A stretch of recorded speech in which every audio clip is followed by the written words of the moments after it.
Hi, we are Alegre and Natascha of Beyond Your Wildest Dreams, or BYWD. Hi, And welcome. welcome to our Thursday chat. If for some reason you can't stay here for the whole chat, you can always listen to this as the Harness the Power of Planning podcast, wherever you get your podcasts. I believe this will be episode 83. And today we're going to be talking about perimenopause, our experiences, and what we're doing about it. So, if you've been Thanks. listening to the podcast, you know I've been dividing up the podcast into parts so you can listen to smaller parts, which apparently y'all are really liking because Little nuggets. I know the parts are getting like 300% more listens than the full episode.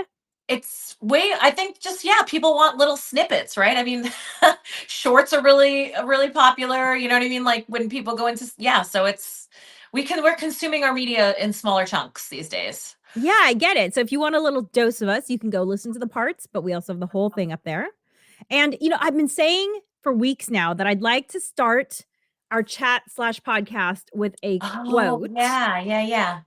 And I keep forgetting to do it. So for those of you who are listening to the podcast, I have this little box of quotes and I love pulling quotes from, and I never know what it's going to say. So I'm going to do that right now. I'm going to pull from the back.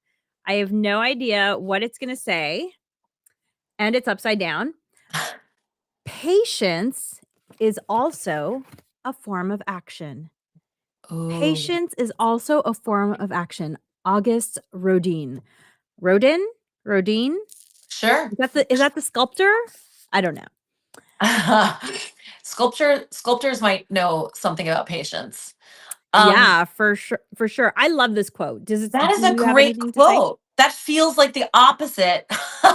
I feel like, like you gotta be in action, you gotta take action, right? And just the idea of patience more and more, I've recognized that patience, I don't want to say is a virtue because that's not how I relate to it. I'm sure it is, but really is that's true. That quote is true. Now there's a difference. You can go from patience into inaction, right? You can like be Yes. super patient and then just kind of like so like but the idea, just like especially around my kids, like just having some patience and like letting something just work itself out before I jump in. And when they were younger, there's a lot more of that, but they're older now. It's just kind of like waiting, patient. My kid asked me a Mhm. dumb question, I just wait. They figure it out. Like my 11-year-old this morning, we have like a little tissue dispenser hanging from the visor in the car, and I hand him a stack of some we keep napkins in there. I said, "Hey, can you put those paper napkins in the thing?" And he's like, "Uh, how do you do it?" I was like, "It's literally like a flap, And I'm like, "I'm just gonna wait, let you figure it out on your own. I think you can do it." You know. I don't know if that's Absolutely. patience so much as, but just I know, yeah. I think that is. I think that totally qualifies. And I have to say I've used patience a lot when I'm in a situation where I don't know what to say. And it's usually not Mhm. a conversation. It's more like a negotiation, or Yes. maybe it's a separation from Yes. a professional position where it's no longer serving you and you want things to end well, but you don't know what to say. Mhm. I have a rule, which if you listened to this before, you know that I like to set these rules for myself. But I have a rule that I don't say anything until I feel like I have the right thing to say. And that has always served me well, Yeah, that sounds where like it would. yeah, where the patience and the finding the right thing to say completely 360-degree or 180-degree, 180 twice, turns the situation around. Because I was actually in this situation where I was working for a really, really toxic employer, and it took me months to figure out the right thing to say, but when I said it, this person was jazzed about what I suggested, like, "How about I do this for you?" Was so jazzed and actually, like, gave me gifts when I left. So Yeah, so you had the patience to just figure out, like, wait till the right thing came. Yeah, I think especially in my younger years, I felt like, oh no, I have to respond. I have to act, right? And it's just like, no, you can take some time. You can wait until the right time is right, or the right words come, or even just wait for there be more information more too, right? information. Mhm. Mhm. Yeah, patience Yes. is definitely something I've cultivated way more of I love this deck. It is so awesome. And it's Yeah, you great gave because me one of those, and I love it. it has like, I don't know, 200 cards and the quotes are on both sides. I've still never seen the same quote twice. So, That's okay, fun. patience is also a form of action. Love it. August Rodin or Rodin, or I don't know. If someone else knows how to pronounce that, please tell me because I have no idea Which is correct. what I'm saying here. So, for those of you who might be joining us for the first time, hello. We are BYWD. We are on a mission to help working moms, caregivers, moms, dads, parents prioritize themselves and their goals by harnessing the power of planning. Hence the title of the podcast, Harness the Power of Planning. Because I believe, and this has been my experience too, that with planning, everything is possible, everything is easier, and way more gets done than gets done if I don't plan. And I'm calmer about it as well. 100%. 100%. Yeah. I've had some really busy days lately and I've been time blocking them. And even if they haven't gone exactly like my time blocks, at least I'm not losing track of the things that are important. It's Mhm. just really important to the planning helps as opposed to the days where I'm just freewheeling it. Good luck. Yeah.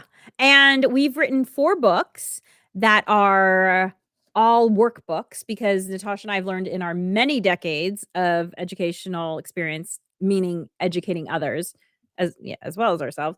But we've learned that you learn best. The brain science says you learn best by doing. And so these are our workbooks. They take about 45 minutes to go through, but you're going to immediately use the information that we give you in these books. So you're going to walk away having learned something and changed how you do things. And if you want a quick win, this is our quick win book. This was the Amazon bestseller. This is a great gift. 3, 2, 1 done. 3 simple strategies to get your to-do list done. This is good for anybody. And you can find And all of our books at this URL, tinyurl.com/BYWD Amazon. So there you go. And, if you've listened to us before, then you know that we are huge proponents of self-care. In fact, that's what our second book was all about. It was all about learning how to prioritize yourself by making a morning ritual a habit. And Natascha and I are huge fans of the morning ritual. I'm not being hyperbolic when I say that it keeps me sane. yeah, there's a marked difference for when I'm in my ritual and when I'm not. Yeah. Mhm. And by the way, we don't believe in perfection. We believe in progress. My morning ritual done perfectly every day? No. But it's done often enough, well enough that I feel like I'm taking care of myself and therefore I can show up as my best self in all areas of my life. Right. And Right. the reality is self-care is also healthcare because no one can sleep for you. No one can take your supplements for you. Oh my No one God. I wish someone could sleep for me. No, I wish I could sleep better. I just want I want some sleep. Yeah, no one can do it for you. You're absolutely right. yeah. Mhm. And so anyway, today's topic is really all about self-care because perimenopause is a big change, right? Like you are born and then there's all those years that you kind of don't remember, thank God, because they were probably really painful. Falling down, all those times when you were learning to walk probably hurt. But you were so But close to the ground. You were so that's true. That's true. You're pretty well, gelatinous and close that's to a the little ground. bit So different. maybe it doesn't hurt that much. But then you go through your puberty, right? Which I guess is a big change. I don't remember it really. Uh oh yeah. You No, know? I remember it being a pretty big change for sure. No, I Yeah. remember it being a change, but like I just don't remember the details around it the way I remember the Um, details around perimenopause. And maybe that's just because it was so long ago. yes. Or I remember my puberty pretty well. Pretty well. Definitely but then remember you the have first like period. yes, I remember that too. But then you Mhm. have like 3 to 4 decades of no hormonal changes. Except when you're pregnant.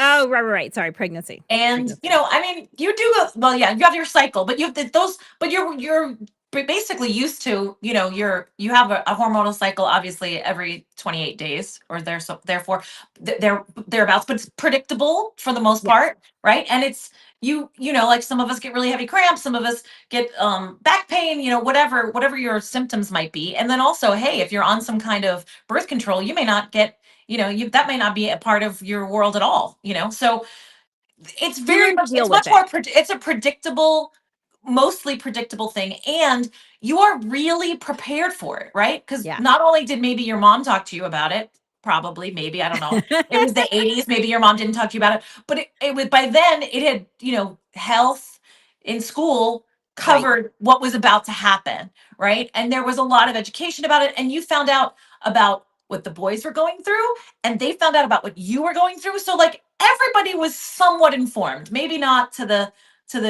degree that was maybe necessary, but the conversation was happening and you were informed. It wasn't like maybe back, centuries before, wherever, where like you just started bleeding, you think maybe you're dying, and your mom throws you, Not a even pile of, centuries before. That was my grandmother. yeah, right. So maybe, right, exactly. Not even like earlier in the 1900s or whatever. And then, Yeah. somebody threw you a bunch of rags and they were like, take care of it. You know what I mean? And you're just kind of like, Yeah. I'm dying. So we were prepared, but nobody prepared. There's no, like, we should have a perimenopause. There should be like a, like a required perimenopause course that you take, like in your early 40s, because it can start early, right? It doesn't have to. Yes. Yeah, in your early 40s, you should just go back to school for that course. And then you get like a little, did you get to go home with like a little packet of like maxi pads and tampons, like in an unmarked box? No, definitely Yes. not. They sent us home in a little with a little box, or maybe it got mailed to us. I don't remember, but it was like unmarked, and it had like Oh, with like wow. blue and pink stripes on it. And it was like, this is like, Unmarked. I just mean like it came, I must have come in, like it didn't say Tampax on the outside. You know what I mean? It Gotcha, wasn't like, gotcha. it was like discreet, and it came with like a little plastic like wallet that you can put your pads in and your Oh, panty little liners. to-go bag. It must have been sent to me from Tampax or something. You know what I mean? Like I think that was probably where it probably got sent in the mail. But yeah, you got like a little, and then they should do that. We should get a little package in the mail when you hit 40, that's Right, like, like hey, AARP, right? But exactly, with like you hit 35. supplements. Yeah, supplements and a brochure, and like and telling you like, hey, questions to ask your doctor, things like that. Yeah. We're not prepared. We're Yeah. not prepared. Well, I mean, for me with puberty, thank God for the book, Are You There, God? It's Me, Margaret, because, my mom's Chinese ethnicity, and they just don't talk about these things. And so, honestly, that's how I learned about my period and all of that. Wow, And so you learned it from Judy Bloom. yep, from Judy Yeah, Blume. Mhm. yeah, And but, puberty is a very narrow window, and I feel like the experience of puberty for most of us is not as varied as the experiences of perimenopause and yes, menopause. And yes. and just to explain in case someone doesn't know, because, I got our Wrapped statistics this week, really fascinating. So Spotify puts together these statistics Hmm. about your listeners and everything, and we're being heard in over 36 countries. The Our most popular episode by far is our Plan Your Week episode, which gets 303% more listens than anything else. So that's awesome. Plan Your Week. It's something you can listen to every Sunday to just help you. Super easy, Walk just you some through little it. prompts. Yeah. And one of the things is that the 50% of our listeners are about a decade younger than us, Natasha.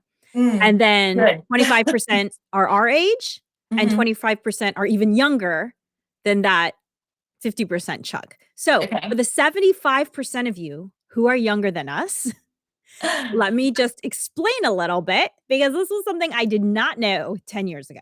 Okay. Menopause, the definition of menopause is you've gone 12 months without a period. So, menopause really is like the finish line. Right. It's that one day that That one day. 360, you haven't had a period for 365 days. That 365th day is menopause for that Yep. 24 hours.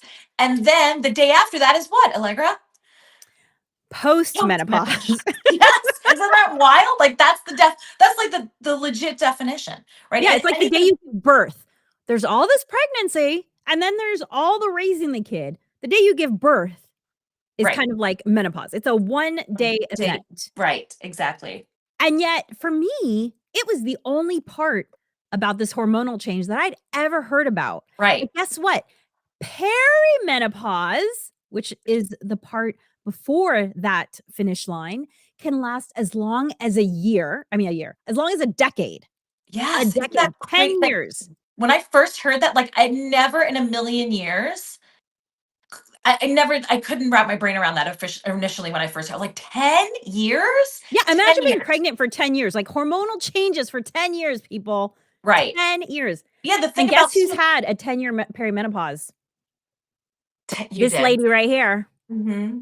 That's right. I am officially entering year 10. 2025 will be year 10 for Wow. me of perimenopause. Yeah. So you identified perimenopausal symptoms when you were 40. When I was 40 was the Yeah. first year I lost a period. I went from 12 to 11 periods. Hmm. Then the next year I went from 11 to 10. The Oh. next 10 to 9. It was like this nice little countdown. Wow, your body is so efficient. That's It was crazy. like, we're just going to drop one off. So So this it was very clear to me. You make a very good point because like the thing about puberty is that there's so many clear signs that you're going through puberty, right? You start getting hair under your armpits, Mhm. blah blah blah, right? So way before you maybe start bleeding, usually, before you start you're on your menses, you have there's other signs, right? Like you're getting little breasts, right? All that kind of thing. With menopause and perimenopause, so you had a clear indication where you dropped a period. I Mhm. still get 12 periods a year right now, and I am definitely in perimenopause. So, like, Right. the other thing is, it looks so different for so many different women. And I feel like it's an invisible hormonal change, right? Yeah. Like puberty, everybody can see you're going through puberty, right? Yes. And menopause is invisible, right? When people talk about having invisible disabilities and people don't know what's going on with you, this is that.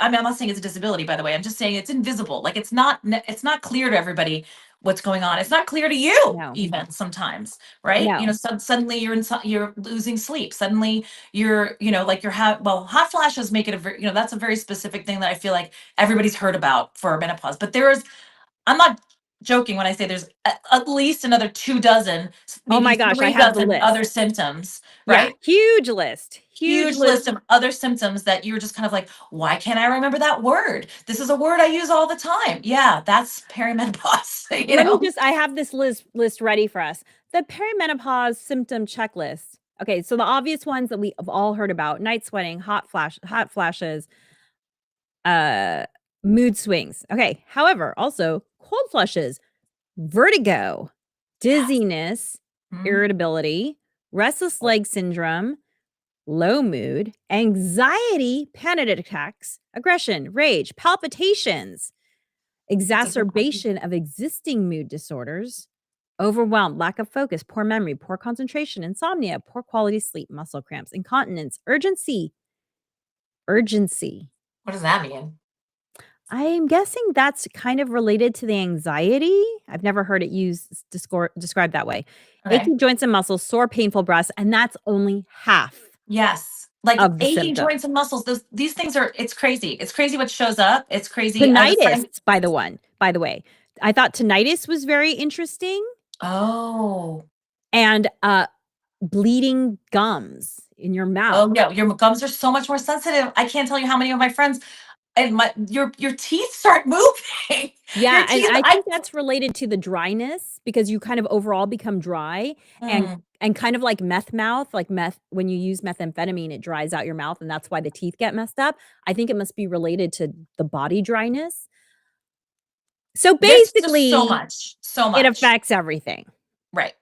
And it's crazy. Like I remember during COVID, I was like, is it COVID or is it menopause? You know what I mean? Like all of these different wild symptoms that you would get, like suddenly just fatigue. Like now my period, when I get it, the first day of my period, I am basically useless. Like I Okay, so need tell me your perimenopause experience. I want us to talk about our perimenopause experiences distinctly so people can see how different our experiences are.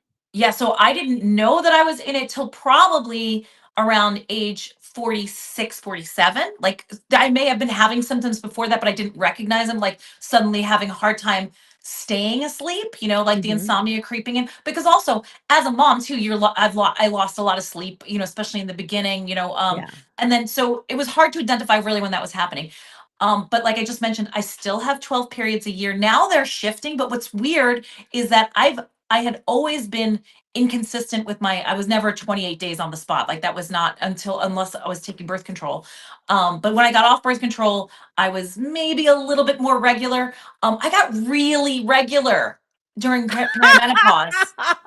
Right? Now That's it's shifting a little bit, fascinating. like really right, like really regular. Use those apps, and it's like, You're oh, like, your period should start today. Boom, my period would start, right? And that was never the case for me. It got really regular, although now it's kind of shifting. Like I have my period right now and it's 6 days late. So I was like, oh, thank God. It's like it's shifting. The other thing that happened during perimenopause is that my period flow got to like crime scene levels. I mean, we're talking like, I've heard that. Really SUV, heavy. like I'm like Law and Order SUV, like you wanted to put like police tape around me. I mean, it was really heavy, insanely heavy, like That should beyond be what your Halloween costume next year. Police just tape all police around tape. you, Oh, and you're like, "I'm menopause period," or I am a perimenopause menopause. period. I'm menstruating. So, uh, what's so crazy is that this period that I'm having right now is the lightest I've ever had. So, like, this has actually changed. Last month's was still crazy heavy. This month's is almost barely there. It's wild. Yeah. Interesting. So I'm really and it was 6 days late. I'm like, yay, maybe I'm gonna start losing a period a year. I'm like, please, please, please, please. Yeah. So I'm like, I'd love for it to just start going away. Like that's the part where you think when you're younger, you're like, oh, menopause, that sounds great. No more periods. Y'all, it takes a while before that happens, and you're gonna be going through a lot before it really absolutely totally disappears on you. So the insomnia for sure, irritability, my family would say for sure. I've had some slight heart palpitations, some hot flashes, not a ton, but when it happens, woo, step back. It is just like I mean, you just sweat through your clothes. It's just Mm. pouring off of you when it does happen. It's for me, it's not been very often, but I have friends who had such heavy heart palpitations, they've had to go to see a cardiologist because they thought Oh, something else wow. was wrong. Like having heart palpitations like 2 dozen times a day, like Oh my really, gosh. really crazy. Yeah. And also that also coinciding with major hot flashes, major night sweats, that kind of thing hasn't been that severe for me. But yeah, my word recall is really difficult, really, really hard, actually. And then joint pain is crazy. Plus, Mhm. we didn't get to this on I don't know if it's on the symptoms list, but your muscle mass really disappears. And I've always been just kind of naturally a strong person. It's just my frame is the way it is, and I've been able to lift heavy things, no problem. I don't really think about it too much. And it's got to the point now where I'm like, I have to like put some muscle energy into something like lifting I don't know, a heavy suitcase or something. You know what I mean? I used to just be able to, oh, lift it, no problem. Now I have to be Mhm. like, all right, I got to think about this and lift it. I'm still able to do it, but there's definitely a marked difference in muscle mass. So, of course, lifting or muscle training or that kind of thing is super important in menopause, perimenopause, more so than cardio, for sure. At least that's what the experts say. Yes, that's basically how that's been going for me. I'm still having my periods. Hopefully, this is a new trend. This new period, they're going to be a lot lighter because I can't tell you, like yeah, I would bleed through things like unbelievable. I'd have a tampon and a pad, and I would bleed through things. It was crazy. It was like that bad. Yeah, that was one of the And most. did you ever have your hormones levels tested Mhm. with the blood test? When I did you did, start and doing that? yes, I did. And one of the things. Oh, I'm sorry. When did you start doing I had it tested the first time probably, I think, 2.5 years ago. And the the medical professional had said, "Hey, listen, the problem with this is that it just gives you a snapshot of where your hormones Right. are right Yes. now. So Yes. there's no real definitive tests that are like you are now officially in menopause per se, because I could go back later that day or the next day and my hormonal levels would be different. So Yes. it's really tricky. So, but she Yes. said based on your test right now today, she's like you are in menopause. I'm like, yeah, I didn't really need a test to tell me that. I knew that Yeah. it was already happening. So Yeah, so that, that's the unfortunate thing, is that there's no really hard definitive test that can Yeah. tell you that at the moment. No, you're So, absolutely correct. Hormones change from day to day, from hour to hour even. mhm, So, they're not very useful in definitively telling you what your hormone levels are, but what they are good for is just kind of a benchmark. So you mhm, can compare year over year, like, what's the trend, if you will? yeah, Because, for instance, if you had been testing for 10 years, you might have right. seen a downward trend before you started having the hot flashes because Yes. I mean, my last few years, my hormone levels are so low that it's saying I'm postmenopausal because it just happened to be a low period, in Yeah, my day, and yeah, I'm clearly not menopausal yet, but I knew that I was on a severe downward trajectory, and so, just kind of helpful to me to be like, "Okay, I'm gonna start reading some books about this to yeah, educate myself." right? So, Mhm.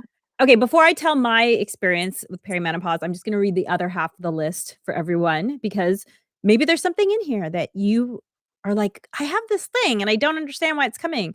Okay, fatigue, I think most of us have had that one. Bloating, digestive issues, changed body odor, tinnitus, Mhm. allergies, itchy skin, sinus issues, weight gain, body composition changes, Yes, big hair one. loss and thinning, more facial hair, electric shock sensations, Interesting. tingling, spatial Yeah, awareness, yeah. burning mouth or tongue, the bleeding and sensitive gums, bad breath, change in fingernails, skin changes, loss of libido, painful sex, vaginal dryas, UTIs, headaches, migraines, and then, of course, changes in periods. So, Yeah. So you just listing that, I have had probably, 10 of those, not anything that's severe, but I had the burning tongue, burning mouth one thing once, and I was like, "What is going on?" And it didn't last a whole day, and it wasn't severe. It wasn't enough to like, make a difference in my functioning per se, but it was noticeable, like really noticeable. Also, that changes in body odor, wild. It was mm, wild. The deodorant I had been using forever and ever, all of a sudden was not working. And then all of a sudden I switched to a different one. I switched to then what was happening through my cycle, like a deodorant would work for part of my cycle and then stop working, and I have to use a different one for different parts of my oh, cycle. wow, And interesting. wild. Like, and then also I'd be fine. And then all of a sudden, boom, there'd be like a plume of body odor that happened like instantly. It wasn't like gradually over the day, right? It'd be like all Yeah, of a sudden my pits stank, like out of nowhere. You know what I mean? yeah, Like that kind of thing. And so I have finally found a deodorant that really works. I highly recommend it. It's, aluminum free, and it's called super deodorant, and it is a little paste that you put on, and it is amazing. It works cool. great. Just throwing that out there. We're not Yeah, sponsored by Super Deodorant. but we But should be. yeah, I mean, it honestly, and I went through a ton of different deodorants to try to find something that worked, because I'd put clothes on, and then like within like a couple, I mean, I'd like just showered and I put deodorant on, and like, and I didn't go run a mile or anything, or I'm just living my life. And then all of a sudden I stink, out of nowhere. Yeah. So that took me a while to find the right deodorant.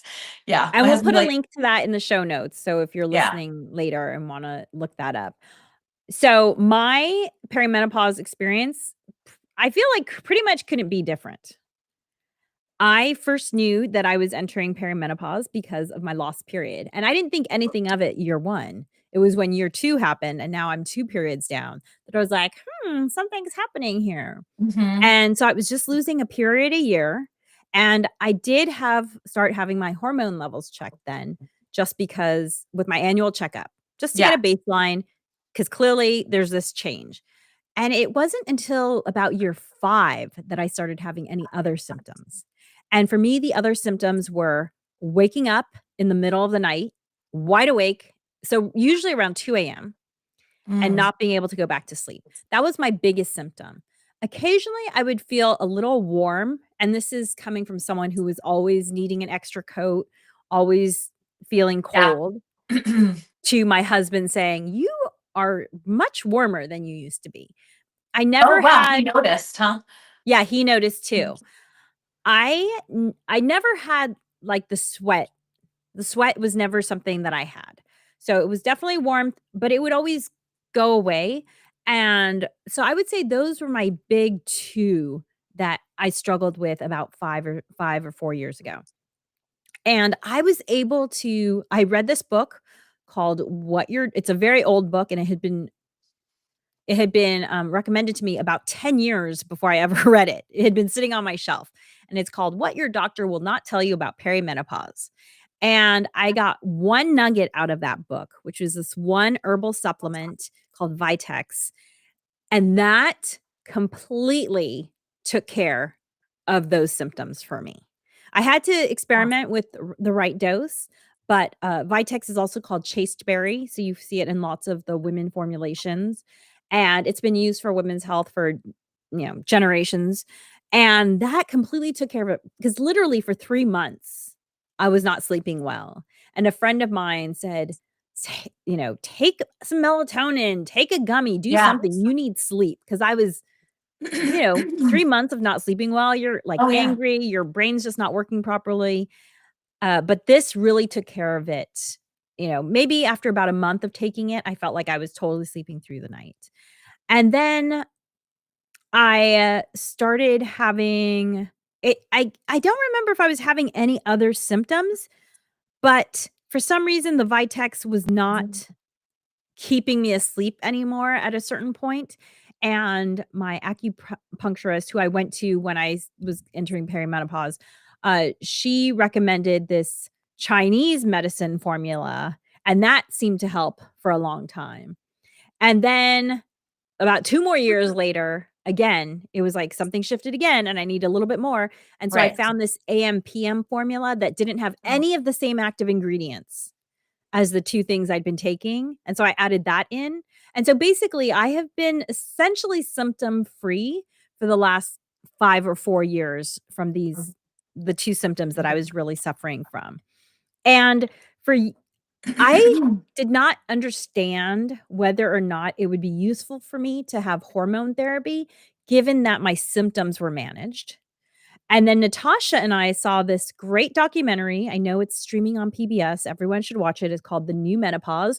Watch it with your men folk as well so that they understand what you're going for. Also, one of the interesting things for me about going through perimenopause is I said to my husband, "Hey, have you read any books about how your hormones might be changing?"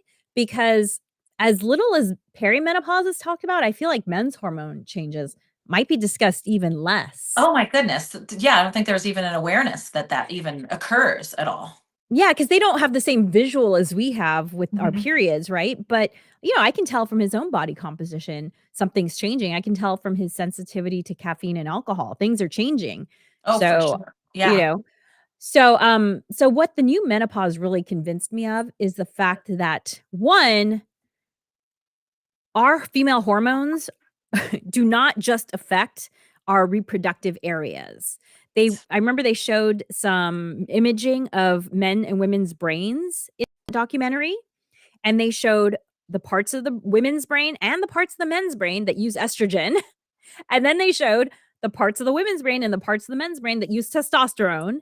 And I was like, oh my gosh, like it's not just my genitalia using these The hormone. hormones, Yeah. it's your entire body, Yes. which is why the symptoms, all those symptoms I listed, are all over your body So because very. Yeah.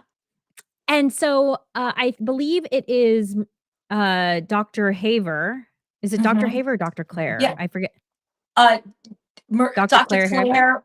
Claire Haver, Marie Claire Haver, I thought her name Marie was, Claire but Haver. she's the one who wrote The New Menopause. That's a book. The documentary is Oh, the M Factor is the The book. M I mean, Factor. Yes, The M no, the M Factor is the Factor is the documentary. documentary. The New Yes, Menopause, though, is the book. all y'all beg, borrow, steal to get this book. I mean, you have to like whatever you get it out of the library. Do what you have to do to listen or read this book because it is eye-opening and it's the latest information available. She's packed it with the latest information available about research and so forth, and then solutions, right? Mhm. Ways in which to help yourself combat these symptoms. And then also really understanding what Allegra's talking about right now is that the decrease in estrogen is affecting your bones. Like this is like you don't want to it's affecting potentiality later. It's not very well researched yet for Alzheimer's. I mean like there's a lot of things that are not it's not just hot flashes, right? Yes. There's a lot of things that are going on in your body that has has to do with, as Allegra said, your full body systems that is invisible to us. And so Yes. even Allegra, who has been symptom free, has gone ahead and recognized the importance of dealing with the decrease in hormones and decrease especially in estrogen. Yeah, so let me just repeat one thing really quick. So, The M Factor is the free documentary. I know you can stream it on PBS. And then Dr. Yes. Haver is in The M Factor, and Yes. she also wrote a book called The New Menopause. And I would Correct. also recommend a book called The XX Brain by Yes. Lisa Mosconi, and we'll put this all in the show notes, okay? But so let's just say that this is the end of part 1 of today's podcast. Natasha and I talking about our perimenopause experiences. And so part 2 of the podcast is starting now, and this is where we talk about, like, what we've been doing to manage our perimenopause, and I know there's some bleed over between these 2. Bleed over. Uh, That's just a menstruation joke, you guys. yeah, yeah. By the way, I do wanna say one other thing, which is fascinating because I have these 4 women friends that I've known for decades, and we are in a text message group together. And so we talk a lot about our own perimenopause experiences with each other, and no 2 perimenopause experiences are the same. And I think a lot of that has to do with the fact that at that point you've lived for 45 to 55 to 60 years, and Mhm. you've made a lot of choices in terms of diet and sleep and stress and exercise that affect how you experience perimenopause and menopause, which Yeah, is probably that's why you and even like a twin sister, if you've lived different lives, you're probably gonna have different experiences right. So then you put because genetics in there, like there's probably yeah. predispositions on all different fronts. Yeah. No, Yeah. genetics plus epigenetics equals Right. Right. totally different experiences. Yep. And if you're listening to us for the first time, you might not know. We're huge, like, brain science nerds. So that's what we epigenetics, they say genetics loads the gun and epigenetics pull the trigger. So epigenetics are the choices that you make that activate the genes that you already have. And so it's interesting because one of my friends, her menopause experience was, as far as she could tell, 0 symptoms. Mhm. And then one day she never had her period again. And then 6 months later, her period started again. So clearly Right. there's some hormone changes there. Right. Yeah. Not Something's happening even if you're symptomless. Yeah, absolutely. yeah, Something's going on there.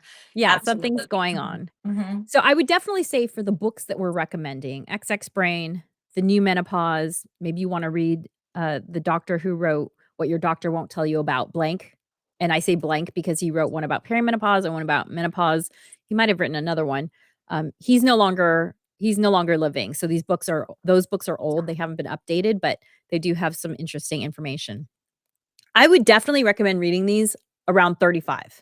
By the time you get to 35, start reading this stuff just so that you're not surprised when things start happening and wondering, "What's wrong with my gums? Why are my gums Mhm. suddenly not good anymore?" Things Right. things that you would never associate with perimenopause. Absolutely. Yeah. And just also this kind of it also kind of sets you up too for, and I think in the new menopause, and in general, this will help set you up for what questions to ask your doctor. Oh, and by the way, your doctor may be wildly uninformed, even your OBGYN, even the person who is trained to look at your lady parts may be wildly under educated about menopause and perimenopause. So be ready for them to not really know much and also give you just some pat answers, and you may have to it's the wild west out there, ladies. You're really going to have to advocate for yourself in a whole new way. Even even your doctor who you absolutely love, this book The New Menopause, written by Dr. Haver, she's an OBGYN, and not until she started going through perimenopause herself did she actually start to really get herself educated. She said she probably had, I don't know, an insanely low number of hours of training on menopause. She's like, we were very much about prenatal and the delivery. She's like, of course, that's all very important in your studies as an OBGYN. She's like, menopause? She's like, maybe I got like 20 hours of instruction on that in all of her of her education career. So, and she would just basically her patients would come into her and she'd be like, "Yeah, I know, it really stinks, right?" And then she started going through perimenopause and realizing, "Oh my goodness, there's like really underfunded research. It's it's wild how little attention perimenopause gets, although it is coming up in like overall, you know um the zeitgeist is picking up on it, like, you see it on morning shows, people talking about it all of a sudden and things like that. But before that, it really was like a silent thing that you just got to like suffer through. Maybe you talk to your mom about it, maybe you talk to some friends. My husband once asked me, like, a year or so ago, when I was complaining about menopause and blah, he's like, "So, like, do you ever like talk to your friends about this?" And I was like, "Babe, this is like all I talk about with my friends." I'm like, I see a woman on the street who looks my age and I stop her. I'm like, "Hi, what symptoms are you having? What are you taking? What are you doing? What did your doctor say?" Like, I was like, "Yeah, we're talking about it." But thank goodness for the network of women friends that I've got, that can give us some feedback about what we're going through. Yeah, so talk to your friends, and they might not know how to start the conversation. I definitely was the one who started the conversation among my group of friends, and I just said, "Hey, I lost a period. Turns out perimenopause can last 10 years. What are you experiencing?" Because I'm on the younger side of this group of friends. I think I'm the youngest one out of, we range in age. I'm 50, and then I think the eldest in this group is 56. So, they had already been experiencing things, and I was like, "Why Mhm. aren't we talking about this, people?" Because Yeah. I have a I friend just who's 6 years older than me too, and she's been very open about her journey. Like, she'd been talking about it way before I was even on my radar, yeah, And she was the one who told me, she's like, "By the way, it can last 10 years." And I was like, "What?" yeah. Never ever heard of that. Yeah, so perimenopause is the marathon and menopause is the finish line, y'all. Yes. Yes. And so definitely start educating yourself, I would say around 35 so that you're not thrown off by all the things that are happening. But one of the things for me, I know that I couldn't figure out was whether or not I should do hormone therapy because I manage all my symptoms, quote unquote, as far as I knew, all my symptoms. However, seeing the documentary, The M Factor, and reading the new Menopause convinced me to take hormone therapy because apparently hormone therapy can be protective of both your heart, which, right, they say heart disease is the number one killer of Americans, Hmm. of both your Women heart too. Hmm. and your cognitive facilities. Women are diagnosed with Alzheimer's at a 2-to-1 ratio, uh, and a lot of it is related to these hormonal changes and how they affect our brain. So I finally decided to start, and I knew that I wanted to start with low dose so that I could just kind of ease my way in and see how it was affecting me, and plant-based hormones. Now, just to clear up some confusion, so there's a term out there called bioidentical hormones and then regular hormones. And the regular hormones, it's not even clear to me that they're on the market anymore. It's kind of one of these things where it's such a huge part of our mental history around hormones because there was that study that was done many years Yes. ago that Yeah, in the linked. 2000s, like the early 2000s or late 90s. Yeah. Yeah, and Hmm. back then, the hormones that they were using was made with the urine of pregnant mares, so pregnant horses, and there were, as far as I can tell, there were a number of problems with the study. One of them, perhaps the fact that the hormones were from pregnant mares was an issue. However, it sounds like a bigger issue was the fact that they didn't control for the age of the people that they were testing, and I guess Hmm. they were testing these hormones on women who were perhaps already had some sort of cancerous cells in their body, and therefore the hormones, of course, there's some cancers that use estrogen to grow. So then, of course, it made their cancers worse. So anyway, Right. And the main all of thing that was is the to way it say was is reported. It was sensationalized to yes, like an over, just like way blown out of proportion. And then women who were on some kind of hormone therapy all immediately stopped. And the word out there was like, "Oh, hormone replacement will give you cancer." And that right. is not necessarily true at Yes. all. Yeah. And, the chance of it Exactly. is much, much, much less possible than what was originally reported. Yes. So There's that, and I believe so the most important thing to me was to make sure that it was plant-based because I had heard that plant-based hormones might be more bioavailable to the human body Hmm. than the hormones made from horses. Now, just to keep in mind, both of these hormones are synthesized in a lab. So you'll hear people say, I want natural hormones. And what they really mean is, I want the plant based ones because the plant based ones are still synthesized in a lab. So these are still chemicals that you're getting either way. However, the plant based ones are sometimes called bioidentical. Assuming you're using your insurance to pay for these hormones because they can be expensive, you can only get FDA approved hormones.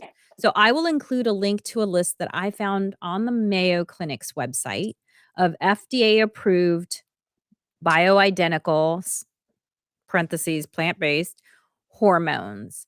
Because when I was talking to my doctor and I said, I want to look into hormone therapy, and he said, no problem. So I was lucky that he said that. I said, "Okay, I'm only interested in bioidentical hormones." And he said, "Oh, I can't prescribe those because those aren't FDA approved." And then I found this list on the Mayo Clinic website, FDA approved bioidentical hormones. And I said, great, you can prescribe me anything FDA approved. Here's a list of FDA approved, as I understand it, bioidentical hormones." And he said, "Oh, okay. Sorry, I thought that you meant compounded hormones." So I'm not sure why, because the literature I've read is very clear that bioidentical means plant-based, but apparently in some medical community understanding, plant-based bioidentical has come to mean compounded hormones. And I say this because more than one medical professional has made this. Actually, 3 medical professionals. I've said the word bioidentical, and they've said back to me compounded. Right. Okay. So for Yeah. some reason, these 2 words are getting confused. So I you see. might wanna use the word plant-based rather than bioidentical This is my is suggestion. such a great example of just like how undereducated even your doctor is, right? So Yes. this is wild. This is like a So 1 grassroots, doctor and ladies. 2 pharmacists both said this to me. Yeah. So this is, we have to, this is like grassroots self advocacy, like, or like we have to pool together our resources and knowledge and share. That's really good. Very, very good point. Extremely important distinction.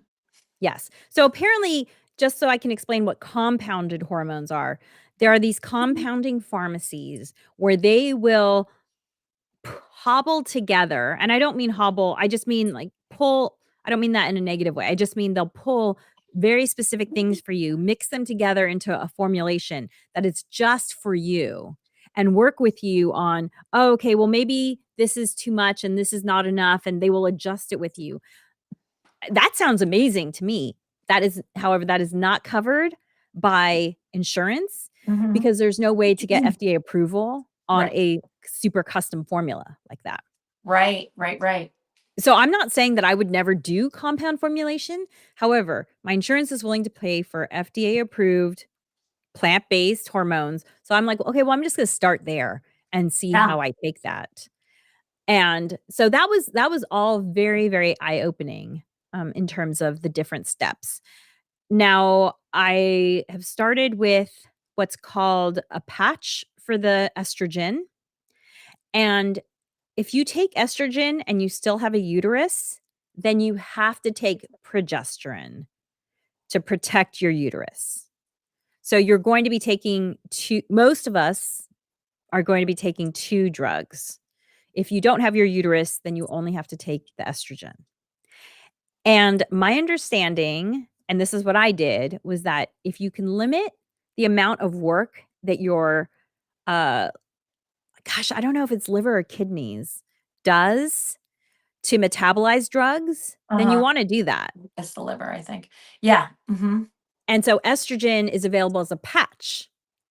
And here again, I was like, "That doesn't make sense to me." When the pharmacist was talking to me about how to use the estrogen patch, she was like, "Yeah, put it he just make sure you wash really well, put it on your arm, put push down, make sure it stays It's there. not a nicotine patch.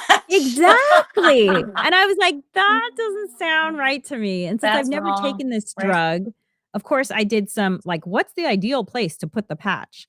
Yeah, And everyone says, put it as close to your reproductive organs as possible, which kind of seems to make sense, right? Because that's at yeah, least where you're needing them a lot. right. Because that's the Um, advantage of the patch is that it doesn't have to go through your whole system. Your body yes. just absorbs it right where it needs it, and you just it creates less complications and so forth. Don't put it on your shoulder Yeah. or Yeah. your So don't upper put it on arm. your shoulder. And Yeah. also, if you can get the patch, it sounds like, and again, I'm not a doctor and I don't play one on TV. But from what my doctor said, it seems like avoiding having to metabolize something is just better for your internal organs to not have to go through that work, Yeah. right? And then the progesterone, I have to just pause for 1 second. I'll be right back, y'all. and then the progesterone I'm taking as a pill, and I take that every night because apparently it can make you drowsy, which, hey, if having trouble sleeping is one of the symptoms that you are experiencing in perimenopause, then hey, you'll get that extra benefit of the progesterone making it a little bit easier to sleep at night. And so those are the two, again, FDA approved plant-based drugs that I am taking. And it was interesting because so I started about 3 weeks ago now, and when I first put on the patch, by the way, the patches are pretty small, and you get to choose between a 1-week patch or a twice a week patch. So you change it every 3 days basically. And I went with the smaller patch, 1, because it was smaller, and 2, because personally, I have a tendency my skin gets a little bit itchy with the anything that's adhered to it, like a Band-Aid. If I have a Band-Aid on for too many days, my skin will be itchy. And so I chose the twice a week estrogen patch because that way I got to change the location of it every 3 days. And so I Hmm. haven't had any itchiness, no rash Right. at the adhesion site, and they're pretty small. It's about a postage size stamp, maybe a teensy bit bigger. Yeah. Uh, yeah, it's pretty It's small, great to know but that you have options too, right? That there's more you than do. one way to do this and Yes. that you can customize it to however, your body needs it to be. And I love that Allegra said this. I'm just going to reiterate. We're not giving medical advice. We're not Yeah, doctors. Check with your physician. Just makes bears. We're just talking about our personal experience. absolutely. Right. Yeah.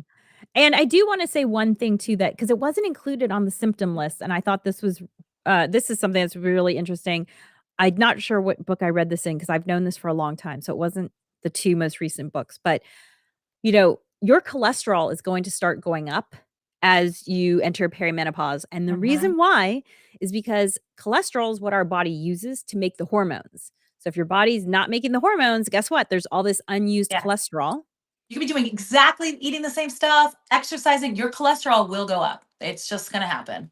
It's just gonna happen, and Mhm. so in terms of, again, keeping an eye on perimenopause, if you start to see your cholesterol numbers going up and nothing else has changed, that could be another indicator of where you are in your hormonal journey.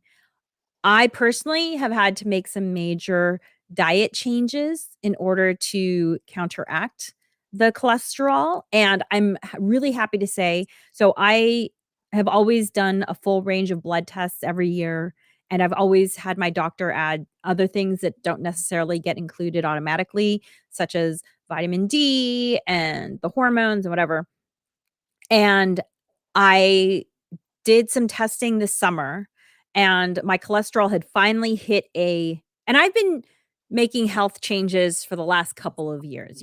If you've listened to us before, you've heard me talking about them, but I had not been moving the needle on the cholesterol. And my cholesterol officially went just over the hill of now we have to take care of it. And Yeah. I was like, okay, well, there's a clear trend and it's not getting any better, so I need to do something radical. So I made a radical shift in my diet, and I asked my doctor if I could test in 2 months just to see if it was making a difference because it was such a radical change for me that I honestly I kinda needed the extra, uh, oomph of, yes, Right. this is working Yeah. Yeah. in order to keep going with it. And I was so happy because after only 2 months of diet changes, no exercise changes at all. 2 months of diet changes, my LDL, so that's the quote unquote bad cholesterol, Mhm. went down by 23 points. It's still not under, so ideal is less than Nice. 99. I went from Yeah. 130 to 107, Oh but my that's gosh, huge. that's a 2 huge months. that's amazing in 2 months. 2 months, and my triglycerides under 144 is ideal. My triglycerides were at 163. They went down to 108 Oh my goodness. That's in only t amazing. in That's only 2 amazing. months. Yeah. So needless to say, it's working. I'm Yeah. definitely keeping up with it. I'm so happy, and what's interesting was I started these dietary changes before the hormone therapy, which I'm so glad because I was definitely starting to experience some brain fog in 2024, where it just seemed to take a millisecond longer to think of the word. Mhm. Maybe no one else noticed it. I definitely noticed it. Oh my gosh, I did too, for sure. And Not you, the I'm saying about me. Thanks, I didn't notice Natascha. about you, I'm talking about me. I noticed for me, I'm sorry.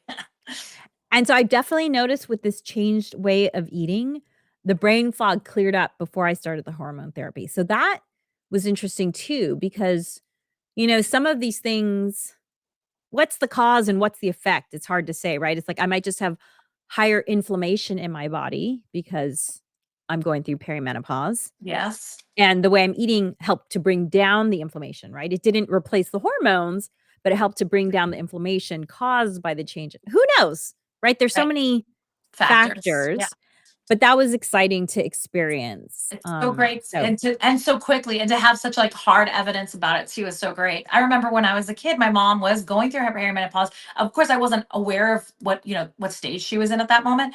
But my mom always would come home from work and the first thing she'd do is she'd make herself a little cheese snack, right? She would like cheese and crackers, like that was her thing, right? And her cholesterol numbers went up and she just eliminated that cheese snack, like that eating cheese when she got home, and it helped yeah, to drop too. And so yeah, she used to say like I'm a cheese fanatic, and she cut out cheese, not completely, not like in all meals, but right. the Just the snacking everyday. cheese, yeah, and that dropped her cholesterol. So the diet thing really does work. Changing your diet does really work. It does make a difference. Yeah. And the thing is my diet wasn't horrible by any means. But, when your body is experiencing all these other changes, you just have to, I mean, I think one of the things I feel like most of us have experienced as we're getting older is how caffeine and alcohol affect us differently. And while you might not feel it as obviously as because the caffeine and alcohol are very immediate, right? So you're like, I drank the coffee and now I'm like jittery. Or it's not the same exact thing with a meal that you have an immediate visceral sensation, but food does affect us differently too as we age, unfortunately. Yes, I know. um, yeah, yeah. So we recommend the things that we recommended were the books that will all be in the show notes or the Mhm. comments. Also just to mention as well, since we're talking about food, one of the books that, in fact, the first book that Dr. Haver wrote was the Galveston Diet, and this is not a diet to lose weight, but this is just diet in the medical sense of like what are you eating, right? Right. And this is designed specifically around women in perimenopause dealing with higher levels of cholesterol, dealing with muscle mass loss, these kinds of things. So check out that as well. Check out the Galveston diet since we're talking about food and what a miracle medicine it is. You can check that out as well. And Yeah, and again, I've collected a lot of these things. I'll need to go back and look at it and add, but if you go to tinyurl.com/bywd menopause, I've actually put together a number of these books into one place so that you can find them easily, but I will put links to each of them individually, once we're done with this show.